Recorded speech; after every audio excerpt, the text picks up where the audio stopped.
दक्षिण अफ्रीका में G20 देशों के सम्मेलन के बाद प्रधानमंत्री Narendra Modi IBSA leaders summit में हिस्सा लिए। पीएम मोदी ने डिजिटल इनोवेशन अलायंस का प्रस्ताव रखा।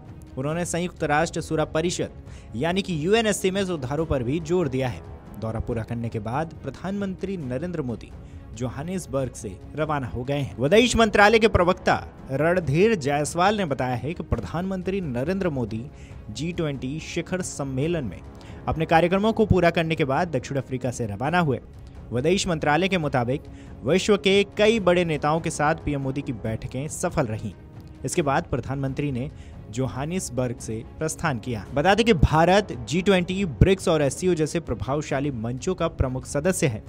इन मंचों के जरिए भारत वैश्विक अर्थव्यवस्था, सुरक्षा और कूटनीति में बड़ी भूमिका निभा रहा है। इसके बावजूद भारत लगातार IBSA यानी कि भारत, ब्राजील और दक्षिण अफ्रीका के संगठन को मजबूत करने की कोशिश में जुटा है। ऐसे में लोगों के मन में सहज सवाल उठता है कि भारत जब इतने सारे वैश्विक समूहों का सदस्य है तो वह IBSA पर इतना आगे क्यों बढ़ रहा है। तो इसका जवाब भी सीधा है। असल में इसके पीछे एक गहरी रणनीति है जिसे मोदी सरकार बड़ी चतुराई से अंजाम दे रही है। दरअसल ब्रिक्स और SCO में चीन का प्रभाव काफी ज्यादा है।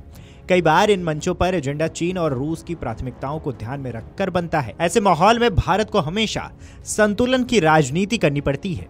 वहीं IBSA भारत को एक ऐसा मंच देता है जहां वह किसी बड़े देश के दबाव में आए बिना अपनी बात को आगे बढ़ा सके। चूंकि IBSA पूरी तरह चीन मुक्त मंच है, जहां भारत, ब्राजील और दक्षिण अफ्रीका तीनों समान स्तर पर हैं। तीनों देश लोकतंत्र और तीनों बड़े विकासशील राष्ट्र हैं, इसलिए इनमें बातचीत ज्यादा सहज, सीधी और बराबरी के स्तर पर होती है। ऐसे में भारत के लिए यह बड़ी कूटनीतिक सुविधा मानी जा रही है।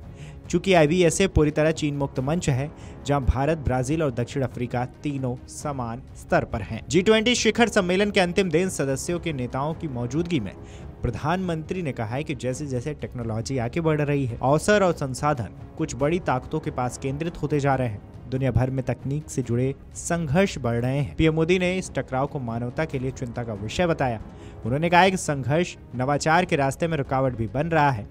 इसके समाधान के लिए हमें अपनी सोच में मूलभूत बदलाव लाना होगा। इतना ही नहीं, प्रौद्योगिकों के सहारे मुनाफा कमाने की प्रवृत्ति के प्रति आगाह करते हुए पीएम मोदी ने वित्त केंद्रित की जगह मानव केंद्रित प्रौद्योगिकी बनाने का आह्वान किया है। इसके समाधान के लिए हमें अपनी सोच में मूलभूत बदलाव लाना होगा। टेक्नोलॉजी के सहारे मुनाफा कमाने की प्रवृत्ति के प्रति आगाह करते हुए पीएम मोदी ने वित्त केंद्रित की जगह मानव केंद्रित टेक्नोलॉजी बनाने का आह्वान किया है। इस खबर पर आपकी क्या राय है, हमें कमेंट करके जरूर बताएं। Video desk amarujala.com। अगर आप ये वीडियो YouTube पर देख रहे हैं तो हमारे चैनल को सब्सक्राइब कर बेल आइकन दबाएं और Facebook पर देख रहे हैं तो हमारे पेज को लाइक करें।